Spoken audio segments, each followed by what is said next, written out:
My name is Yvonne. I am 68 years old, and my occupation is a retired head nurse. I always believed a mother's love was a shield, but my heart shattered into a million pieces when my own flesh and blood secretly auctioned off my fully paid home to a ruthless investor. He thought he could toss me out on the streets to erase his shameful casino debts. But that arrogant buyer froze in his tracks when he learned the one detail my son forgot. His grandfather still owns the deed. For 30 years, I worked grueling double shifts at the city hospital. I scrubbed floors, administered medication, and held the hands of the sick, all so I could raise my only son, Jamal, as a single mother. I poured every ounce of my sweat and soul into making sure that boy never had to struggle a single day in his life. I gave him everything, building a foundation of absolute trust. But that trust was ripped away from me on a bright Sunday afternoon. I had just come back from my weekly church group, feeling blessed and at peace. As I walked up my driveway, I stopped dead in my tracks. A strange white man in a sharp-tailored suit was standing on my porch, casually drilling into my front door to change the locks. I demanded to know what on earth he was doing to my house. He did not even flinch. He just looked at me with cold, arrogant eyes and handed me a crisp piece of paper. It was an eviction notice. He smirked and told me he had just purchased the property at a private cash auction straight from Jamal. I stood there on the very porch I had swept for decades, the porch where I had watched my son take his first steps. The air was knocked completely out of my lungs. The boy I had sacrificed my youth for had just sold my sanctuary right out from under me. That house was not just made of wood and brick. It was built on the blood, sweat, and prayers of my late father Jeremiah. My daddy was a proud black man who spent 40 long years working down at the city docks. I can still close my eyes and see his calloused hands, thick and scarred from lifting heavy cargo from dawn until dusk, through freezing winters and scorching summers. He literally broke his back so his family could have a piece of the American dream. When I started working as a registered nurse, my daddy and I pooled every single penny we had to buy that beautiful 2-story brick home. He looked at me with tears in his tired eyes and told me that this house was for our bloodline. He said it was our foundation and that nobody could ever push us out of a place we owned outright. We paid off every cent of that mortgage before he passed away, and I promised him, holding his hand on his dying day, that I would keep it in the family forever. I wanted that house to be an unbreakable safety net for my son, Jamal. I raised Jamal all by myself after his father walked out on us when he was just a baby. I made a solemn vow that my boy would never know the stinging pain of poverty. While I was working those grueling double shifts at the hospital, running on 4 hours of sleep and endless cups of cheap cafeteria coffee, I was making sure Jamal had the absolute best life possible. He went to private schools. He wore the newest sneakers. He never had to worry about where his next meal was coming from or how the light bill was getting paid. I shielded him from every storm and every hardship, thinking I was being the ultimate good mother. But looking back with the clear vision that only pain can bring, I realize my sacrifice became his entitlement, because he never had to struggle for anything. He never learned the true value of $1, let alone the value of loyalty. He grew up expecting the world to just hand him what he wanted on a silver platter, and heaven help me, I handed him that platter every single time. He graduated from college, debt-free, drove a car I paid for in full, and walked through life with an arrogance that I foolishly mistook for confidence. I thought I was building a king, but I was just raising a spoiled boy who believed he was above the very hands that fed him. He never saw the tears I shed when my feet were too swollen to stand, and he certainly never saw the sacred value of the home my daddy worked himself into the grave to secure. That deep-rooted entitlement only grew into something far more toxic when Jamal married Chloe. Chloe was a petite blonde white woman with a smile as sweet as southern iced tea and a heart as cold as a bitter winter night. From the very beginning, she knew exactly how to mask her deep disdain for me with sweet and condescending words. She would come over for Sunday dinners, look around my immaculate living room with a critical eye, and sigh heavily. She would pat my hand with her perfectly manicured fingers and say, "Yvonne, this property is just getting way too large for you to manage all by yourself. You are getting older, and we just worry so much about you climbing all these steep stairs every day." It was never about my knees or my health. It was always about the property. I should have seen the bright red warning signs flashing right in front of my face. But my unconditional love for my son kept me completely blind to their true nature. About a year ago, Jamal and Chloe came to me with a grand, emotional proposal. They claimed they wanted to move into the 2 large upstairs bedrooms. Jamal held my hands, looking at me with those same innocent eyes I used to wipe tears from when he was a toddler. He told me they wanted to step up and take care of me in my golden years. He said it was time for me to finally rest and to let them take the heavy burden of running the large house. I was so incredibly touched. I genuinely believed my boy was finally stepping up to be the strong man his grandfather would have been so proud of. I welcomed them into my home with open arms and a joyful heart. But the beautiful illusion of their care shattered almost immediately after they unpacked their bags. They did not come to take care of me. They came to live entirely rent-free at my expense. Within mere weeks, the dynamic in my own home shifted drastically. I was not the respected matriarch resting peacefully in her golden years. I was reduced to being their live-in maid. While they hoarded every penny of their paychecks for luxury vacations and expensive dinners downtown, I was the one buying all the groceries and cooking 3 heavy meals a day. I was the one doing their laundry, washing Chloe's delicate fabrics, while she lounged on my sofa, scrolling endlessly through her phone. And instead of an ounce of gratitude, I received nothing but complaints. Chloe would pinch her nose and complain that my traditional cooking smelled too strong for her refined tastes. She would boldly rearrange my antique furniture, without asking, slowly trying to erase my presence from the very home I owned. Jamal never once defended me. He would just pull me aside and tell me to keep the peace and accommodate her because she was supposedly having a hard time adjusting. They treated me like an invisible nuisance in the background of their glamorous lives. I was walking on eggshells every single day, swallowing my pride, just to keep my family together, completely unaware that they were using my warm hospitality as a cover to quietly strip away everything I had worked my entire life to protect. The disrespect did not happen overnight. It was a slow and agonizing erosion of my dignity in the very home I had worked my entire life to pay for. I remember the exact Tuesday the tension shifted from subtle, passive-aggressive remarks to blatant, unapologetic cruelty. I was in my own kitchen, standing on the hardwood floors my father and I had polished by hand, cooking a large pot of smothered chicken and collard greens. It was a recipe my grandmother taught me, a rich, soulful smell that had always meant love, warmth, and comfort in our family. Chloe marched down the stairs, pinching her nose shut, like something had died in the hallway. She threw open every single window in the living room, letting the freezing December wind rush inside, and loudly complained that the stench of my traditional cooking was making her absolutely nauseous and ruining the fabric of her expensive designer clothes.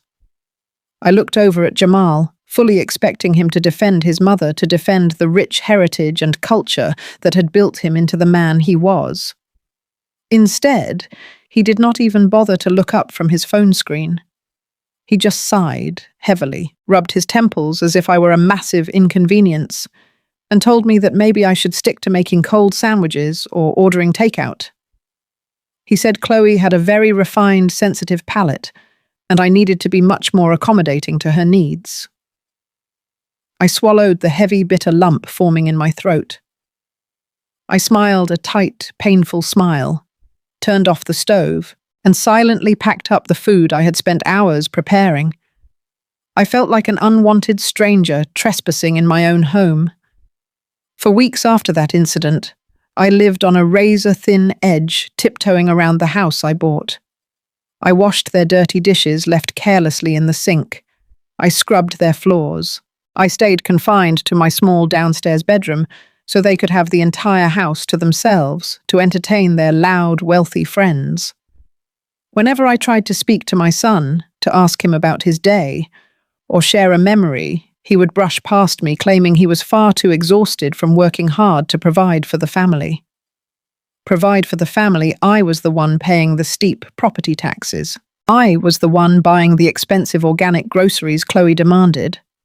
I was the one paying the rising utility bills. But I swallowed my pride deep down into my stomach. I told myself this was just a phase, that marriage is a hard adjustment, and that a good, loving mother supports her child through every growing pain. I prayed on it every single night, asking the Lord to grant me patience and strength, foolishly believing that my absolute devotion would eventually soften their hearts. I walked on eggshells, weighing every word, every gesture, every breath, desperately hoping to get just a crumb of affection or basic respect from my own son. But my silence did not buy me peace. It only emboldened them to take the next devastating step. The crushing truth did not come to me gently. It hit me like a runaway freight train on a rainy Thursday morning. I was doing their laundry a chore. Chloe claimed aggravated her skin sorting through the pockets of Jamal's expensive designer jeans before putting them in the wash. My fingers brushed against a thick, heavy stack of crumpled papers shoved deep into a back pocket. At first, I thought they were just careless shopping receipts. But as I smoothed them out on the ironing board, my blood ran completely cold. They were casino markers. Tens of thousands of dollars in signed debt from high-stakes gambling tables across the state. Beneath them were aggressive red-stamped final notice letters from private loan companies threatening severe and immediate legal action. The numbers printed on those pages were absolutely staggering. My son was drowning in a six-figure ocean of shameful gambling debt. I stood there clutching the papers in my shaking hands, my chest heaving, trying to understand how my brilliant, educated boy had fallen into such a dark and dangerous pit. I wanted to run upstairs and confront him right then and there, to hold him tight, and tell him we would figure out a way to pay it off together, just like we always did. But that night, the grace of God stopped me from knocking on their bedroom door. I was standing in the dark hallway, right beneath their room, when I heard their voices raised in a vicious, panicked argument. The old wooden floorboards of this house have always been thin, and I could hear every single word with terrifying clarity. Chloe was screaming, practically hysterical, telling Jamal that the loan sharks were going to ruin her pristine reputation and that she was absolutely not going to live like a beggar on the streets. Then I heard my son speak. His voice was not panicked or remorseful. It was cold, calculating, and steady. He told her to calm down because he had already solved the problem once and for all. He said Bradley Stone agreed to the cash deal. We just forged the old lady's signature on the transfer. She is too clueless to check the county records anyway. I clamped my hands over my mouth to stifle the agonizing scream rising in my throat. My own son. The boy I had carried, nursed, and protected with my very life, was planning to forge my signature and sell my sacred home to a ruthless investor just to save his own skin. He called me a clueless old lady. He did not care that I would be left completely homeless. He did not care about the promises I made to my daddy on his deathbed.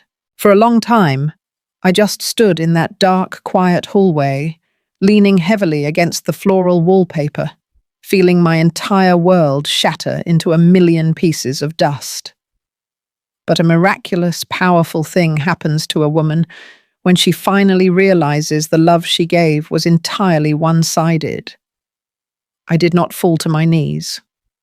I did not cry a single tear. The crushing, agonizing grief inside me instantly hardened into a cold, unbreakable clarity. I realized in that dark moment that I no longer had a son. To Jamal, I was not a mother who had sacrificed her life for his success. I was merely a bank account, an asset to be liquidated, an annoying obstacle standing between him and his selfish desires. The next morning, I made them a full breakfast, served them their coffee with a pleasant, unassuming smile, and wished them a highly productive day at work. As soon as their luxury cars pulled out of the driveway, I put on my best church suit, grabbed my leather purse, and drove my old car straight to the county clerk office downtown. I had to see the ultimate betrayal with my own two eyes. I sat across from the clerk, a kind, observant older woman named Mrs. Washington, and asked to pull the recent public property records for my address. She clicked away on her computer, printed out a thick document, and slid it across the desk with a sympathetic look. There it was, in black and white. A transfer of deed document selling my beautiful, fully paid home to Bradley Stone for a fraction of its true market value. At the bottom of the page was my signature, forged with sickening, practiced accuracy by my own child. My hands shook slightly as I held the heavy paper, the physical proof of my son's treason. But then Mrs. Washington leaned in, adjusting her reading glasses with a confused frown. She pointed a manicured finger at a specific line of text at the very top of the historical tracking record. She looked at me and said, "Yvonne, this transfer document they filed is fundamentally flawed. Did you forget how your father set this property up?" She turned her large monitor toward me, highlighting a faded, digitized scan of the original deed from 30 years ago. Grandpa Jeremiah, in his infinite protective wisdom, had not just put my name on a simple standard deed. He had placed the entire property into an irrevocable generational trust.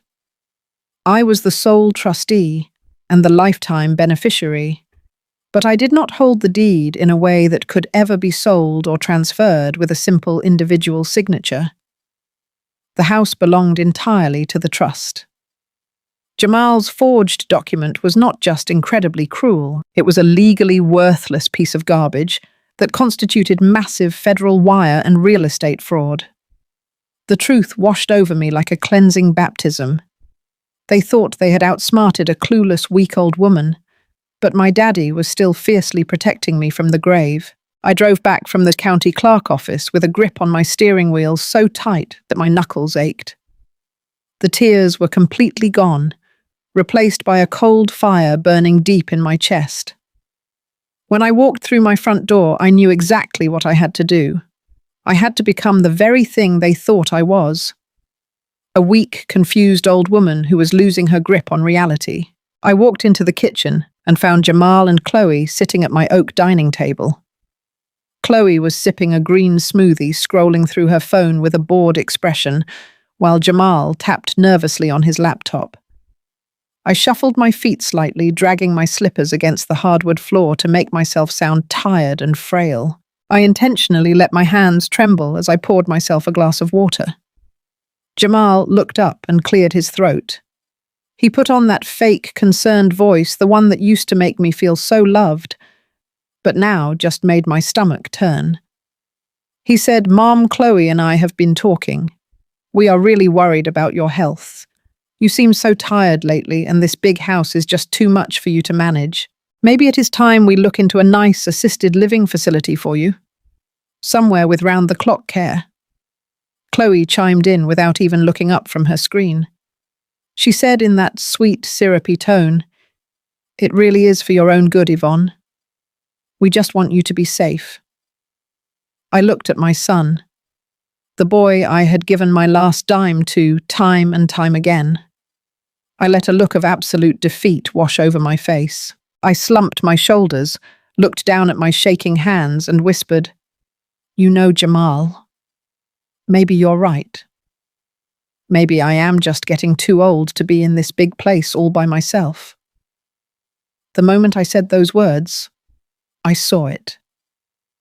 A quick, triumphant smirk flashed between my son and his wife. They thought they had won. They thought I was surrendering my kingdom without a single fight. They practically vibrated with excitement, thinking their massive payday was secure, and I was none the wiser. But while they were busy picking out cheap nursing homes online, I was quietly building my arsenal. The very next morning, while they were still asleep, I drove to the electronics store 2 towns over. I bought a tiny, high-definition security camera, the kind meant for watching a nanny or a pet. I came home and hid it perfectly between the heavy encyclopedias on the living room bookshelf, right-angled at the sofa where they spent all their time. Then I went straight to my bank. I knew that once they finalized whatever shady deal they were making with Bradley Stone, they would try to drain my personal accounts to cover their tracks or force me out faster. I sat down with the branch manager and moved every single penny of my retirement savings, my pension funds, and my emergency cash into a brand new secure account at a completely different bank. I removed Jamal as a beneficiary on everything. When I got back to the house, I locked myself in my downstairs bedroom and connected the hidden camera to my tablet. It did not take long to catch them red-handed. That evening, I watched the live feed as Jamal paced the living room with a bottle of beer in his hand. Chloe was jumping up and down on my antique sofa, squealing like a teenager. Jamal looked at his phone and shouted, "He sent it, Chloe." Bradley Stone just wired the first half of the cash directly to the offshore account. We are rich. Chloe threw her arms around his neck, laughing wildly. She said, "I told you the old lady would not suspect a thing. We will drop her off at the home by Monday and be on a flight to the Bahamas by Tuesday." Hearing my own flesh and blood celebrate my demise felt like a physical blow to the chest. But I did not cry. I simply hit the record button and saved every single second of their treacherous joy. I backed up the video in 3 different places. They had given me all the evidence I needed to lock them away for a very long time. Armed with the forged deed records from the county clerk and the video of their celebration, I made my way to the office of Attorney Wallace. He was a sharp, distinguished black man in his late 60s, who had a reputation for taking zero nonsense and having a deep, profound respect for his elders. I sat in his plush leather chair and laid every single piece of evidence out on his heavy mahogany desk. Attorney Wallace adjusted his glasses and examined the county records with a deep scowl. When he looked at the copy of the forged signature, his eyes hardened. "Yvonne," he said, his voice rumbling with authority, "this is an absolute disgrace. But your father was a brilliant man." Attorney Wallace pulled out the original deed documents, the ones Grandpa Jeremiah had filed all those decades ago. He pointed to the thick legal jargon at the bottom of the page. He explained to me that my father had not just left me a house. He had established an irrevocable generational trust. The property legally belonged to the trust itself, and I was merely the sole trustee with a life estate, meaning I had the absolute right to live there until my last breath. Jamal did not just forge a standard real estate transfer. By faking my signature to sell a property held in a protected trust to Bradley Stone, he had committed massive federal wire fraud and severe real estate fraud. Attorney Wallace looked me dead in the eye and said, "Yvonne, this man, Bradley Stone, just wired hundreds of thousands of dollars for a piece of paper that is legally worthless. He bought absolutely nothing. When the dust settles, your son is looking at federal prison time." I leaned back in the chair, feeling the massive weight of the past few weeks finally begin to lift off my tired shoulders. We sat together for 2 hours, meticulously crafting our strategy. We drafted the proper legal notices. We contacted the local authorities to place them on standby for the exact day Bradley Stone was scheduled to take possession of my home. Attorney Wallace promised me he would be standing right by my side when the trap finally snapped shut. I walked out of that law office with my head held high. I was no longer a heartbroken mother, mourning the son she had lost. I was a fierce protector of my father's legacy, and I was fully prepared to watch their entire house of cards burn to the ground. I made sure to wear my best church dress, the royal blue one that my daddy always loved. I was sitting quietly in my favorite floral armchair when the heavy rumbling of a diesel truck shook the front windows. It was Thursday morning, and the storm had finally arrived right on my doorstep. I watched through the lace curtains as a massive moving truck parked directly on my manicured grass. The front door swung open without a simple knock. Bradley Stone marched into my sacred home without wiping his expensive leather shoes. He looked exactly like the kind of man who makes a living tearing down family histories to build cold corporate boxes. Right behind him was my son Jamal, looking down at his feet, and his wife Chloe, who had the audacity to carry a glossy brochure in her manicured hands and dab her dry eyes with a tissue. I remained perfectly still, resting my hands on my lap, feeling the spirit of my father standing right beside me. Bradley Stone did not even have the common decency to introduce himself. He just slapped a thick stack of papers down on my antique coffee table, crossing his arms over his tailored suit. "Sign the final handover, lady, or the sheriff throws your stuff on the lawn." He barked at me as if I were a squatter in my own castle. He spoke with the unearned confidence of a man who thought money could buy disrespect without any consequences. Chloe stepped forward, letting out a dramatic fake sniffle. She placed the cheap, wrinkled brochure for a state-run nursing home right next to the eviction papers. "Yvonne, we really hate that it has to be this way," she said, in that sickeningly sweet voice that made my stomach turn. "We found a lovely little facility across town. It is going to be so much safer for you, and you will make plenty of friends your own age." Jamal finally looked up, his eyes darting nervously around the room, completely unable to hold my gaze. He ran a hand over his face and let out a pathetic sigh. "It is for the best, Mom. We really need the money, and this place is just too much of a burden on you now." I let the absolute absurdity of their performance hang in the quiet air of my living room. They truly believed I was a broken, confused old woman about to be cast out into the cold. They stood there in the home my daddy broke his back to build, waiting for me to cry and beg for mercy. I looked at the movers standing awkwardly in my foyer with their heavy boots and empty boxes. I looked at the smug investor tapping his expensive watch. And then I looked at the son I had sacrificed my entire youth to raise. I did not cry. I did not raise my voice or beg them to reconsider. Instead, I slowly reached for my bone china teacup, took a long, deliberate sip of my sweet tea, and set it down with a sharp clink that echoed through the tense room. I folded my hands together and looked directly into my son's eyes. "You say you need the money, Jamal," I said, my voice steady and cold as a winter morning. "Is that to pay for your beautiful future with your wife? Or is it to pay off the massive 6-figure gambling debts you racked up at the casino?" The colour drained from Jamal's face so fast he looked like he had seen a ghost. Chloe gasped her fake tears, vanishing instantly as her jaw dropped in pure shock.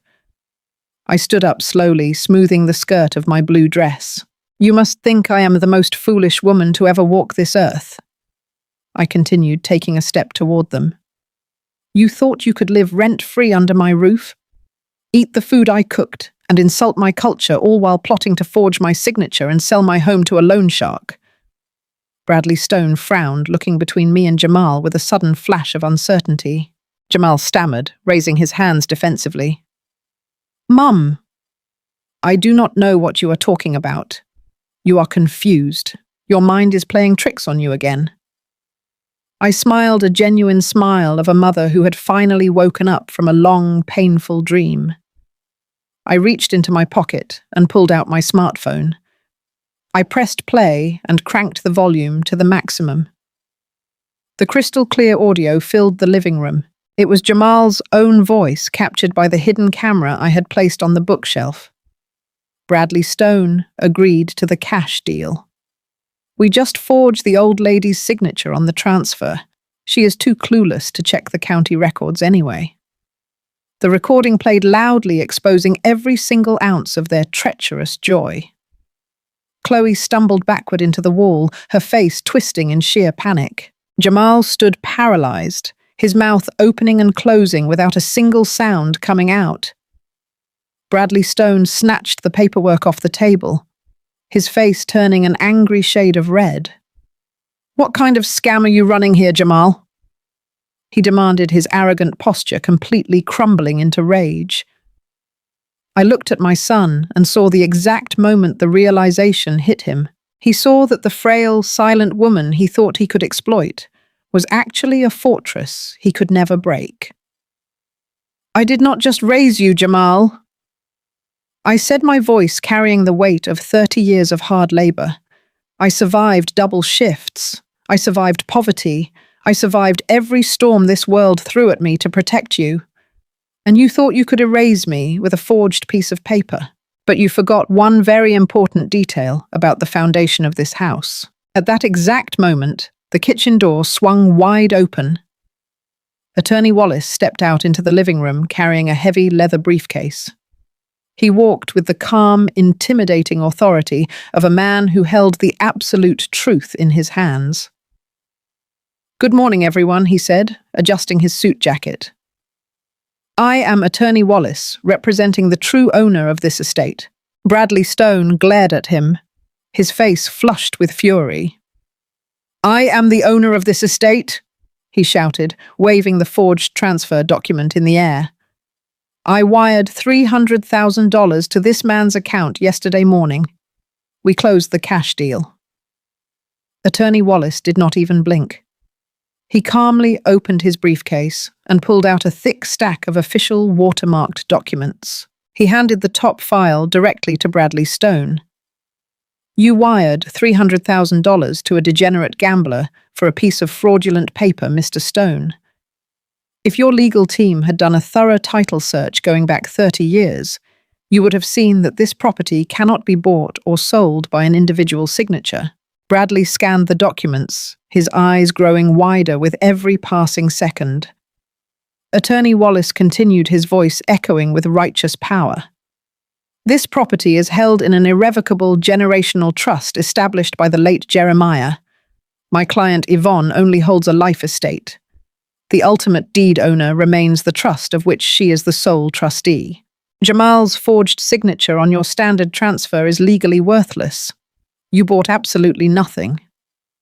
The silence in the room was deafening. Bradley Stone dropped the papers on the floor and lunged toward Jamal, grabbing him by the collar of his designer shirt.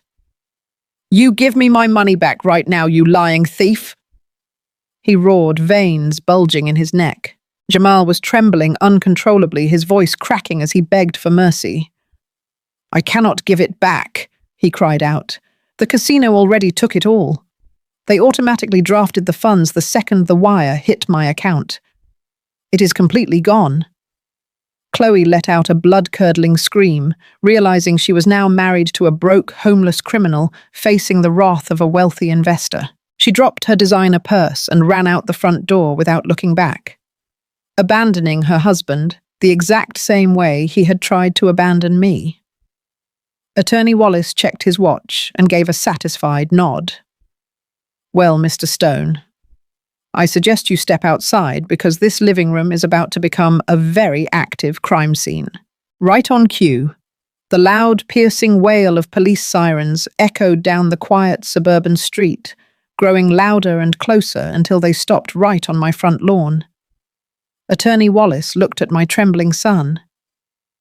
"The authorities are here for elder financial abuse and massive federal wire fraud, Jamal. You played a very dangerous game with your mother's life, and now you are going to pay the ultimate price."